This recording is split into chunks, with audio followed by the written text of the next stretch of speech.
자, 오늘은 장이 회복하는 날이었습니다. 4대 지수, 다우와 S&P 500, 나스닥, 러셀 2000 모두 1% 남짓 반등을 하면서 반등 랠리를 보여줬고요.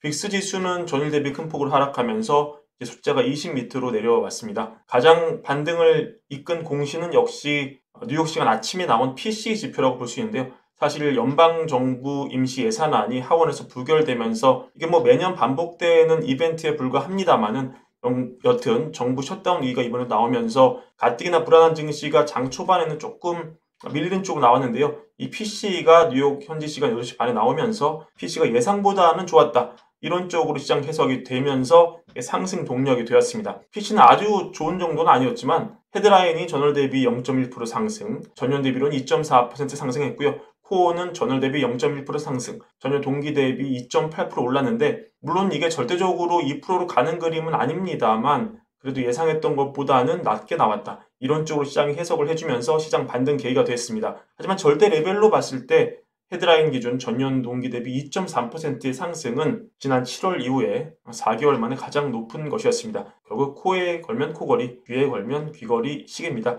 연준 FOMC 결과 나오고 지역 연은 총재들이 릴레이로 인터뷰에 나서고 있습니다. 샌프란시스코 메리 데일리 총재와 시카고 연은 굴스비 총재, 뉴욕 연은의 윌리엄스 총재가 각각 인터뷰에 응했는데요.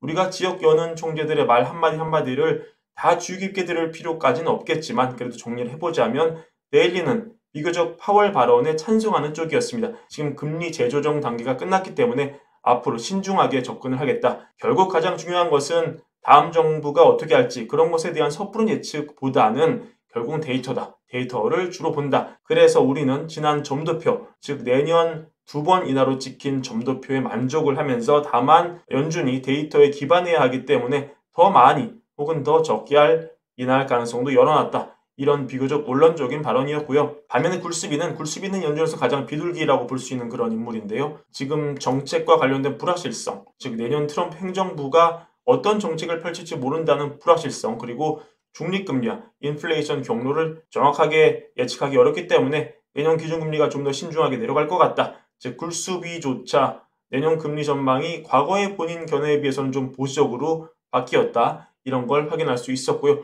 다만 굴스비의 입장만큼 확보합니다. 지금 여전히 지금의 금리 수준이 굉장히 제약적이라는 것입니다. 따라서 인플레이션 내려가면서 연준이 12에서 18개월 정도 동안 금리를 상당히 많이 내려야 할 것 같다. 이런 의견이었고요. 다만 이 과정에 금리가 예상보다 3개월 빨리 내려갈 수도 있고 3개월 늦게 내려갈 수도 있다. 그게 그렇게 중요하냐. 긴 호흡으로 봤을 때 지금 이 제약적인 기준금리를 많이 내려야 하는 것은 분명하다. 분명히 이렇게 말을 합니다. 가장 흥미로운 인터뷰는 뉴욕 연은의 윌리엄스 총재 인터뷰였습니다. 왜냐면은 지금 결국 파월이 FOMC 당시 중립금리와 지금 기준금리 차이가 좁혀졌다. 별로 안 날 수 있다. 상당히 과거보다 가까워졌다. 이런 취지로 금리 인하를 제한적으로 하는 논거로 활용을 했는데 사실 연준에서 중립금리 최고 전문가라고 하면 바로 이 윌리엄스 총재이기 때문입니다. 그래서 질문자도 이렇게 물어보죠. 당신은 세계적인 중립금리 전문가이지 않습니까? 근데 다들 중립금리가 많이 올랐다고 하던데 정작 당신이 만든 모델을 보니까 별로 안 올랐더라. 이렇게 질문해요. 바로 이 모델이 그중 하나입니다. 과거에 이 그래프를 보여드린 적이 있죠. 여기 보시면 이 윌리엄스라는 이름이 들어가 있습니다. 이 윌리엄스가 바로 이 윌리엄스입니다. 모델을 만든 사람 중에 하나죠.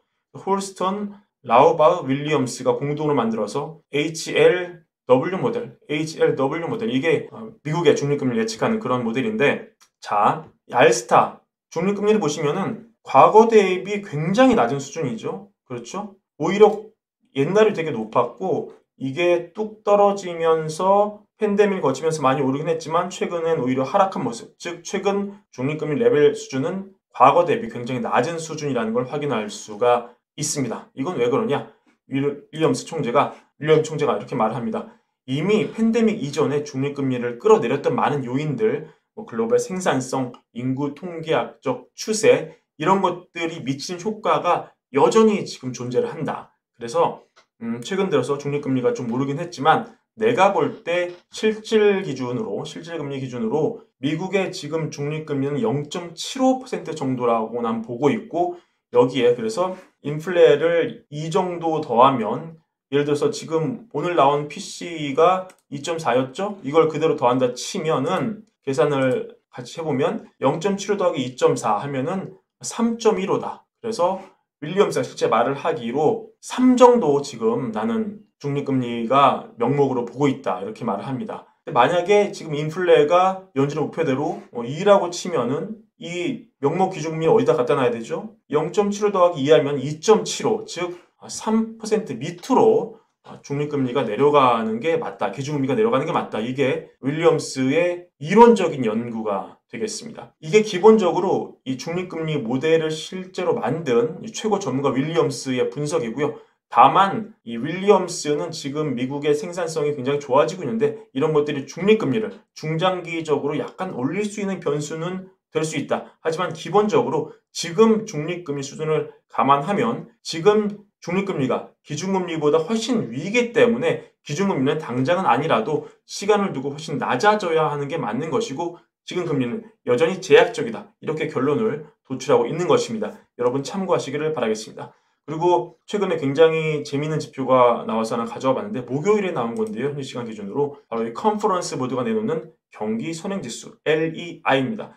이게 사실 오랜 기간 하락 일변도로 내려가서 이 경기 침체를 시사하는 지표로 굉장히 많이 쓰이던 그런 지표였습니다. 왜냐하면 이전 사이클에서는 이게 내려갈 국면에 어김없이 침체가 왔기 때문이었습니다. 하지만 이 지표의 하락에도 지금 미국 경제가 워낙 탄탄한 성장을 보이니까 컨퍼런스 보드조차 최근에 보도자료를 통해 밝히기로는 이번엔 다르다. 이게 이번에는 침체 지표가 아니다. 이렇게 굳이 부연 설명을 하기도 했는데요. 근데 이게 11월 기준 무려 2022년 2월 이후 2년 9개월 만에 드디어 상승을 했습니다. 지금 보도자료를 볼 때 어떻게 전달하고 있냐면 건축허가 증가, 증시의 상승, 제조업 근로시간 증가, 실업수당 청구 건수의 감소 등이 11월 LEI 상승에 기여를 했다 이렇게 밝히면서 다만 이 건축허가의 증가는 단독주택보다는 5개 이상 유닛을 보유한 건물에 집중이 됐고 여튼 LEI의 상승은 미국 경제 활동의 긍정적인 신호다. 지금 우리는 올해 미국 경제가 2.7% 성장하고 내년에는 2.0% 성장할 것을 본다. 이렇게 전망을 하고 있습니다. 그래서 쭉 보시면 주요 내용 요약을 보시면 이 그래프로 볼 수 있죠. 11월 LEI의 상승으로 더 이상 임박한 경기 침체 시그널은 없다. 이렇게 컨퍼런스가 밝히고 있습니다. 지난번 3룰 경고등이 켜졌을 때 그때 침체가 예견됐지만 결국 3도 부정을 한 바 있죠. 결국 어땠습니까? 침체가 오지 않고 켜졌던 3룰 경고등은 다시 해제가 됐습니다. 사실 그 이후에 이 LEI, 컨퍼런스 보드가 내놓는 LEI는 거의 마지막 남은 미국의 침체 지표였는데 결국 이거마저도 꺼지고 말았습니다. 마침 이번 하락장 맞아서 오마이의 현인 버핏이 주식을 다시 샀다는 뉴스 나왔습니다.